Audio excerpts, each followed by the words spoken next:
Bienvenue à tous sur Les Experts, l'émission qui décrypte tout de la saison NBA en cours.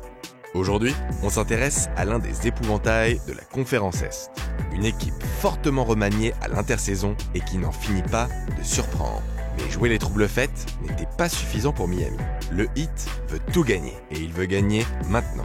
Alors, la franchise floridienne a frappé un très grand coup à la trade deadline en récupérant Andre Iguodala, Jae Crowder et Solomon Hill. On va se pencher sur ces trades et les nouvelles perspectives ainsi ouvertes pour le Heat. Pourquoi la troupe d'Erik Spoelstra fait-elle peur à toute la conférence Est? Les soldats de Pat Riley peuvent-ils rêver encore plus grand? On voit ça tout de suite dans ce nouveau numéro des Experts. Let's go! You're tired of LeBron. Are you tired of excellence? Listen, we talking about practice. What? If this happens, man. Tout part d'une promesse faite par le Big Boss, exprimée calmement, mais avec un ton indiscutablement menaçant. Vous me connaissez, je vis pour le moment présent. On ne va pas s'arrêter comme ça. Notre objectif est de gagner et de prétendre au titre suprême. Nous allons récupérer des joueurs et faire tout ce qu'il faut durant les 2 prochaines années. On ne va pas gâcher les meilleures années de Jimmy Butler ici. On va assembler la meilleure équipe possible. Des mots qui pèsent lourd quand ils sortent de la bouche de quelqu'un qui possède 7 bagues de champion, glanées comme coach et dirigeant. Car le parrain de Miami vient de tenter un sacré coup de poker. Déjà, pour récupérer Butler, il avait dû se séparer de Josh Richardson, son jeune prospect le plus prometteur. Ce coup-ci, c'est Justice Winslow qui passe à la trappe. Talentueux, mais très souvent blessé, le lottery pick le plus avisé du Heat ces dernières années prend un aller simple pour le Tennessee. Mais Riley parvient à inclure Dion Waiters et James Johnson dans le deal. 2 poids morts qui pesaient près de 30 millions dans la masse salariale du Heat pour un impact minime sur le terrain. Ce petit pactole économisé permet donc d'attirer Andre Iguodala en Floride. Le triple champion NBA et ancien MVP des finales était sans doute le joueur le plus convoité de cette trade deadline. En témoigne la guerre que se sont livrées les 2 franchises de Los Angeles pour le récupérer.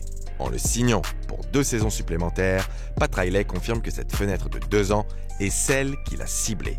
En plus de Dre, le précieux Jae Crowder et Solomon Hill, un joueur de rotation très utile, débarquent en Floride. Bien installé dans le peloton de tête de la conférence Est, le Heat a déjà acquis quelques certitudes dans cette première partie de saison.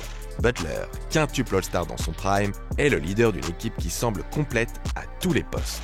À la main, l'étonnant rookie de 24 ans Kendrick Nunn et Goran Dragic, sérieux candidat au titre de meilleur 6e homme, démontrent une capacité de scoring et de création redoutable. Nunn fait partie des meilleurs rookies de la ligue. Celui qui n'avait même pas été drafté à l'issue de sa longue carrière NCAA tourne d'ailleurs à plus de 15 points de moyenne. Seuls Ja Morant et Zion font mieux, et excusez du peu. À l'aile, la révélation Duncan Robinson et le rookie Tyler Herro allument tout ce qui bouge à longue distance. Robinson, en particulier, est d'une précision inespérée, l'un des plus précis de la ligue parmi les artilleurs à gros volume. Et le secteur intérieur n'est pas en reste, mené par le néo-All-Star Bam Adebayo. En complément, les solides Meyers Leonard et Kelly Olynyk sont de vraies menaces à 3 points. Olynyk sets for the 3-ball. Kaboom! Et permettent d'écarter le jeu pour laisser de l'espace aux pénétrations de Butler et à la créativité d'Adebayo, redoutable manieur de ballon. Bref, tous les voyants sont au vert et une performance à la Toronto 2019 semble possible. Sur le papier, mais les playoffs NBA sont un univers impitoyable. En pratique, la tâche va s'avérer extrêmement ardue pour une équipe relativement inexpérimentée comme Miami. C'est clair que les Bucks vont finir premiers. Derrière, de la 2e à la 6e place, tout reste relativement ouvert, analyse prudemment Pat Riley. Nous, on pense que les arrivées de Crowder et d'Iguodala font déjà monter d'un cran le niveau défensif de l'équipe. L'un des meilleurs défenseurs extérieurs de ces dernières années vient compléter un 5 déjà très costaud défensivement, notamment en fin de match. Dans le Money Time, Miami va pouvoir proposer un 5 avec Dragic, Butler, Iguodala, Crowder et Adebayo. En plus, quand on pense aux oppositions avec Giannis, Embiid, Siakam ou les virtuoses des Celtics, sur le papier, Miami a désormais de quoi tenir la distance. Concernant Crowder, son ancien coéquipier des Celtics, Kelly Olynyk, est clair. Il a l'expérience des playoffs. il est altruiste et apporte son énergie pour tirer tout le groupe vers le haut. Il va nous aider dans les matchs chauds des playoffs. Face aux Bucks et aux Sixers en particulier, le schéma défensif préférentiel est souvent évident mais extrêmement complexe à exécuter.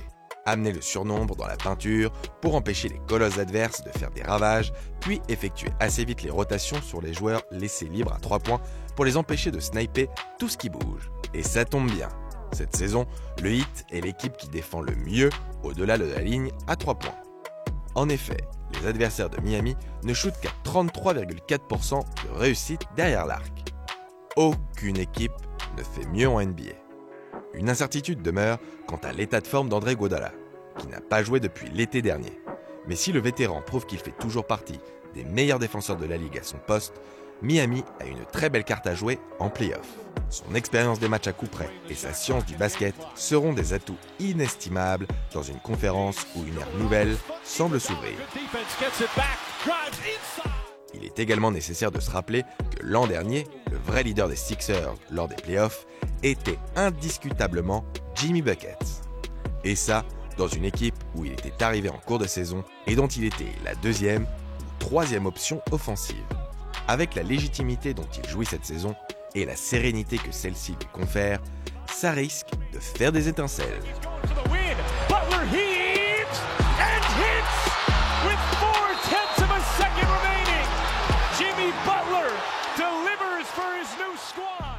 De l'autre côté de la ligue, on peut imaginer que le champion de l'Ouest ne va pas sortir indemne d'une conférence plus dense que jamais. Non pas qu'on veuille rappeler l'hécatombe des Warriors l'an passé, mais entre la bataille de Los Angeles, des Nuggets plus affûtés que jamais dans leur fièvre du Colorado et le duo de MVP revanchard de Houston, il n'y aura pas de tour de chauffe. Et encore, on ne vous parle pas du traquenard de Salt Lake City ou du petit Mozart de Dallas. Alors pourquoi pas rêver d'un destin à la sauce canadienne pour les pensionnaires de l'American Airlines Arena?